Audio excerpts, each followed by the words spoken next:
Okay, hey Scott LaPierre, good to see you. Good to see you too. Glad we can talk about the word together. Yeah, so Scott, you're the pastor of Woodland Christian Church in Woodland, Washington. We're 3,000 miles away, Yes. but this is really nice. Thanks for joining us. Yeah, thanks for having me. Yeah. Yeah, so here we are. We're in the last part of Numbers, from number 16 on to the very end of Numbers. The theme is wilderness wanderings, and they're just amazing narratives here, types of Christ, hmm visions of sin, and hmm even Balaam's prophecy. A man hired to curse Israel. hmm He actually blesses Israel. I love that. hmm I can't wait to get to talk. I hope we have time to talk about that. All Uh, right. Good. the hymn we're recommending everybody sing is "Guide Me, O Thou Great Jehovah, Pilgrim through this barren land. I am weak, but Thou art mighty. Hold me with a powerful hand. Bread of heaven, feed me." Anyway, it's a great hymn for this hmm thing. But what's this all about? I mean, 1 Corinthians 10 tells us why all these things were written. It says they were written for an example so that we would learn not to be idolaters. And so there are different things that the Apostle Paul points out: not being idolaters, not rising up and playing, and eating and drinking, and sexual immorality and complaining. He mentions all those things in hmm 1 Corinthians 10. And all those things happen in the book of Numbers that we're talking Right. about right here. Right. Right. Yeah. And then I think, Paul says, take heed, let him who thinks he stands, lest he fall. hmm Now, when we read these things, we have to make sure this is about us. It's not about how dumb they were. It's about how uh-huh. dumb we are. We're just like them. Right. We're not any Well different. said. We do Right. have Well said. the new covenant and the blessing of the Holy Spirit, which is so helpful. But Right. things are written for us. Right. And it's also 1 Corinthians 10 where Paul identifies the rock as a picture of Christ. Yeah. And uh, so Jesus in John 7, he talks about the rivers of living water flowing from him. And we get to see that so beautifully prefigured in the Old Testament in the wilderness, where Jesus is accompanying them, the incarnate Christ accompanying them, providing for them, whether, just like you saying in that hymn, the bread or manna that came down from heaven, as he provides in respect, and then the water as it flows from the rock, and all of this just looking forward so beautifully to the way that Christ spiritually provides for us as our spiritual bread from heaven and our spiritual living water we need. So, Amen. Yeah. Well, okay, so we're going to talk about Numbers 16 through 36 and Mark 7 through 10. great. So let's go. Let's start in 16. All right. So it starts with Korres Rebellion and the pride of Korah, and the ground opening up and swallowing these people. And so what are your thoughts about that? So sometimes we kind of categorize sins, and when we think of the worst, we think of murder or adultery. But what we see there is one of the strongest examples of divisiveness in God's view of it, in this man who challenges authority, Moses' authority. And I mean, some of the strongest verses in the New Testament are reserved for divisive people. You warn them once, and then a second time, you have nothing to do with them. And so, Korah is kind of that parallel Old Testament account of challenging the authority that God has established. And so Korah's sin probably didn't look as serious as some people's sin in the Old Testament, but God viewed it very seriously. Yeah. But hey, you know what? Jeff Pollard was in our church just last Sunday, and he was preaching on the authority of elders, and he was in Hebrews 13, 7 through 17. It was an astonishing sermon. It's on sermon audio. Okay. Jeff Pollard, and his whole manuscript is on there. He talked about why we have trouble obeying and following elders. It was an amazing sermon. I was stunned. It was interesting. He would deal with the congregation, and then he would peel off and deal with the elders, right? No one was left untouched. Okay. But it was really good. I highly recommend it. He gave two sermons, one in the morning and one in the afternoon, in our church last week. But anyway, I read. So we're a rebellious people. One of the things that the writer of Hebrews says is that if you don't obey your elders, that it won't be profitable for you. Mm-hmm. I don't know if a more dramatic illustration is getting swallowed up in the ground.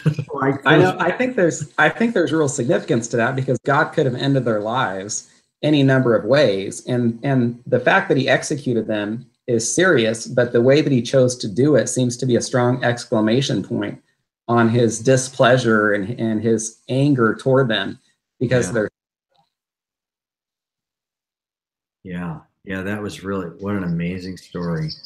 So, so what else? What's kind of next in this sequence in these chapters? What jumps out at you? So then you start getting these beautiful types of Christ. We've seen the manna introduced. We've seen the water from the rock introduced, and then we know we have the New Testament confirmation of these being pictures of Christ. Then we get to see the bronze serpent, and in John 3, I mean, John 3:16, probably the most well-known verse, and it gets all this attention.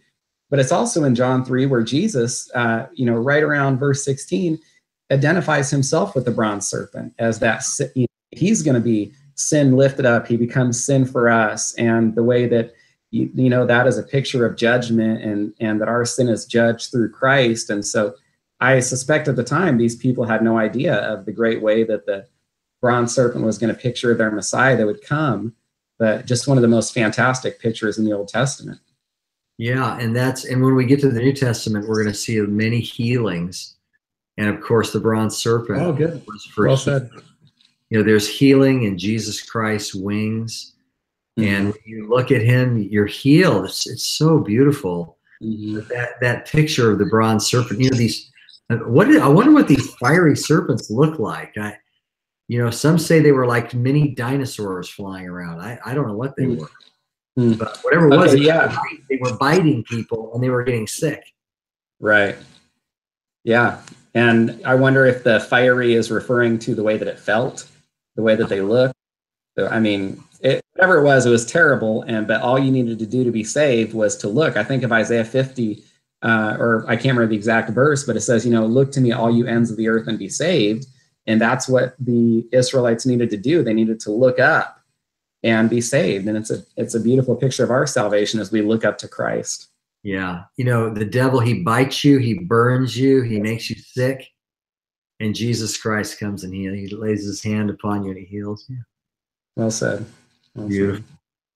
Said. So then you have this, well, I don't, we can't camp on this water theme, in these wilderness wanderings, but this refreshing provision of God in the form of water, and of course also bread, because God continues to feed them, throughout this period. But I'm glad you brought up the water theme. It's such a refreshing image, and Jesus says, he basically claims that he's the water of life.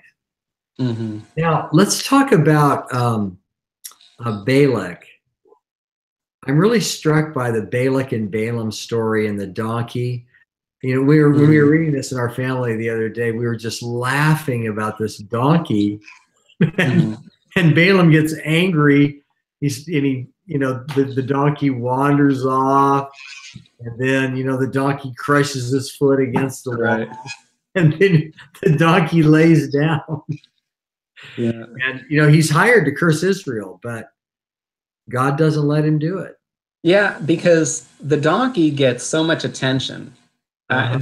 Speaking gets so much attention. But if you think about it, it's also very dramatic that Balaam speaks and all he does is just praise God. And really some of the greatest prophecies of Christ in the entire Old Testament came from the mouth of this man Balaam, this ungodly, wicked man. We get to see where he's condemned in the New Testament, and then he ends up being killed. And he's, there's these very scathing verses about Balaam in the New Testament. Was able to use, we like to say God was able to use this donkey, but we can also say God was able to use Balaam, this really ungodly man, to speak some of the most fantastic prophecies about Christ. And it was against Balaam's desire. He wanted to make the money, he wanted to receive the payment for prophesying, and he keeps moving around. And just consider his frustration I mean, we recognize Balak's frustration, but consider Balaam's frustration. He knows he's upsetting Balak. He knows he's not going to get the money that he wants. And every time he opens his mouth, just more praise coming out. It's amazing. Even if somebody gets hired to slander you and destroy you, guess what? God's in control. Well said. Well said. That's amazing. I'm amazed at how Numbers ends. It ends with the daughters of Zelophehad. It's really interesting. It ends with daughters receiving an inheritance and not being deprived of land and inheritance. All in the coming generations. It's a picture of the tenderness of Jesus Christ. Okay. He even those who've lost their father and their mother, he takes care of them. But anyway, Numbers ends with the daughters of Zelophehad. Ends with these, and they get married. I thought that was really awesome. God gives them husbands, and their inheritance is secured, and they can go on. That's a picture of the gospel too. Yeah, well said. Yeah. We were reading Ruth as a family the other night, and just seeing God's compassion and care for Ruth and even Naomi. And so, in Numbers, that same compassion, but you see it really in an individual case with Ruth and Naomi in the book of Ruth. So. Yeah. Well, let's move on to the Gospel of Mark. Boy, we didn't get to talk about Numbers 30. I really wanted to camp on that, but we can't do that. So let's go on to Mark. We pick up in Mark, and of course, Mark 7 begins with the traditions, the harmful traditions of men, and moves on. What really struck you about Mark chapter 7? So the opposition that Jesus started facing, his ministry divides up so nicely into those 3 periods of popularity, and then or really obscurity, and then popularity and opposition. And he's beginning to face that opposition. It comes from we're so used to it that we don't think that much about it. But the reality is, you would expect the religious leaders to be the most supportive, the most encouraging, the most favorable to Jesus. But they're the ones who really lead this charge of opposition against him as he threatens their fame and popularity, and really it's so much of what came out of Jesus' mouth was an indictment against them, because people would hear Christ and then they could contrast what he was saying and teaching with what the religious leaders were saying. And so they began to develop this deep hatred for him. And so you start to see that where he attacks all of their man-made religion. He attacks all of their legalism head on. Yeah. It's and at this point in Mark, the heat is really rising toward the Lord Jesus. When we get to chapter 8, we have the feeding of the 4,000, and we have these amazing words, "I have compassion on them." That's why. Now, in their 7 loaves, he breaks them, and a few small fish, and they multiply. But here again, we have one of these fulfillments of the types of the Old Testament of bread and feeding. And, what's interesting about these miracles is this is nothing for Jesus to do this. It's nothing for him to multiply loaves. He made the universe. He made the stars. It's the miracles are really actually very mediocre compared to what he could do. He could do, right? But what they are, they're types, they're signs. Well said. They're actually not. They're not really meant to make us so. Oh, he turned water into wine. That's not the point. The point is that he is the bread of life. That's the point. Right. And I think that's fantastic, because after Jesus fed the 5,000, then these large groups are following him, and they just want to see another miracle. They just want to be fed. And Jesus actually told them, "You missed the sign." Now, they saw it physically, but they didn't see it spiritually. So they missed the spiritual significance. They missed what Jesus was actually trying to reveal or teach through the miracle itself, which is why miracles are called signs, because they're pointing to something. They're meant to reveal something spiritually, but these people are only seeing it physically. And so if Jesus raises someone from the dead, if he heals sight, if he heals deafness, he's trying to show physically what he can do spiritually, healing our spiritual blindness, giving us spiritual ears and to hear. And that when he raises someone from the dead physically, it's a picture of what he can do with us spiritually. But so many people miss that. And just like you're saying, even people today, very charismatic churches or charismatic movements, they're just wanting to see what Jesus did physically and think that's the true and greater reality of it. But really, we need to look past that to the spiritual truth that he wants to communicate. Yeah, and you see that, all through this part, really all through Mark, that this moment where there's a blind man in Bethesda, or Bethsaida, and he spits on his eyes, and then he makes him look up. It's really the most ridiculous thing. To spit on the man's eyes. Or to make some mud, make some dirt and put mud on someone's eyes. Yeah. Well, what do you think?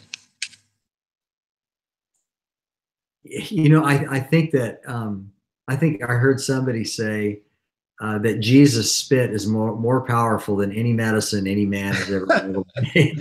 Okay, that's a good lesson. Yeah, that's a good lesson. I don't think that's the lesson of the miracle, because the miracle isn't even the point. The miracle is that he opens up.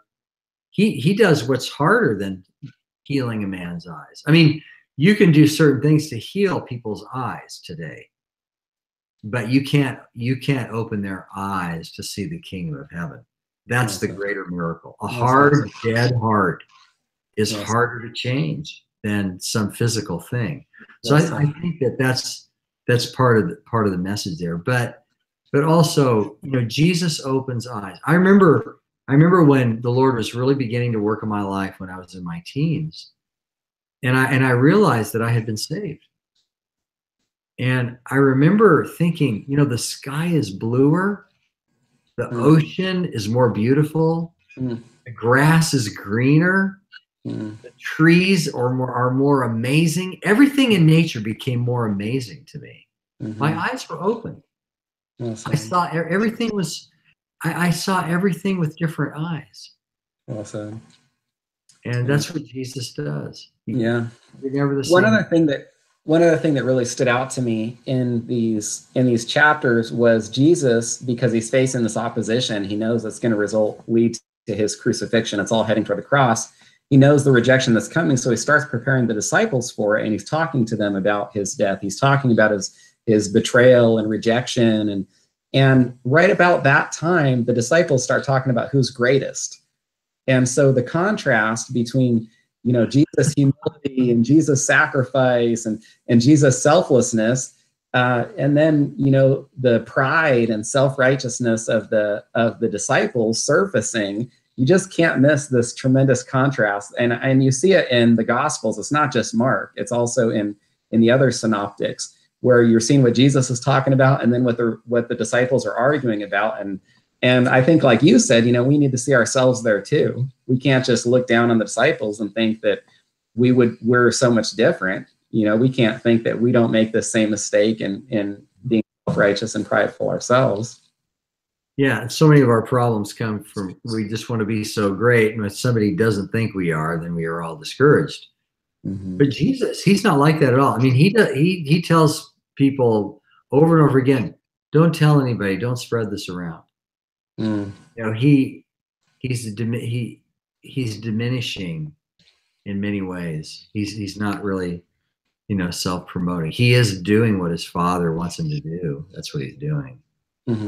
So let's talk about chapter 9 in the Mount of Transfiguration. We were really laughing about this when I was reading it with some of my grandchildren just recently, and Peter says, let's make 3 tabernacles. And then, why did he say that? Well, he didn't know what to say. Yeah. I think I've heard people criticize Peter that he was almost like wanting to build an altar for Moses and Elijah and almost making it seem like he was an idolater. But he saw Christ's glory, and he thought that he saw this as the fulfillment of the Feast of Tabernacles. He thought the Millennial Kingdom is beginning. He thought that the kingdom has come from heaven to earth. Sure. He says, he understood, the Feast of Tabernacles is the fulfillment. The millennium is going to be the fulfillment of that. And he thinks, wow, the millennial kingdom has begun. I'm seeing the glorified Christ and Moses and Elijah with him. The kingdom has come from heaven to earth. Let's set up some tabernacles and dwell here. And he was, it's funny because it is easy to be surprised by some of the things Peter said, but can you imagine seeing the transfigured Christ? Yeah. I think we would easily think that the kingdom was being established at that moment on the earth. Yeah, I think Peter was reading his Bible and he was connecting what he was seeing, Yeah. So they come down the mountain, and then there's this confusion going on. The disciples are arguing with the religious leaders, and there's this boy who's demonized, who the demons throwing him into the fire. The disciples can't cast out the demon, and so Jesus does, and then they go to him and they say, why couldn't we cast it out? And he says, this kind doesn't come out but by prayer and fasting. Here's what I think what's happening here. Jesus wasn't saying, oh, you should have fasted. Well, there was no time to fast.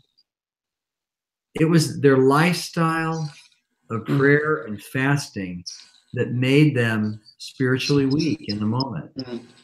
And I think he's saying that it's that life of prayerful humiliation before the Lord that makes you ready for the time of crisis, because that was a time of crisis. The boy was being thrown down. He was like a dead man, the little boy was.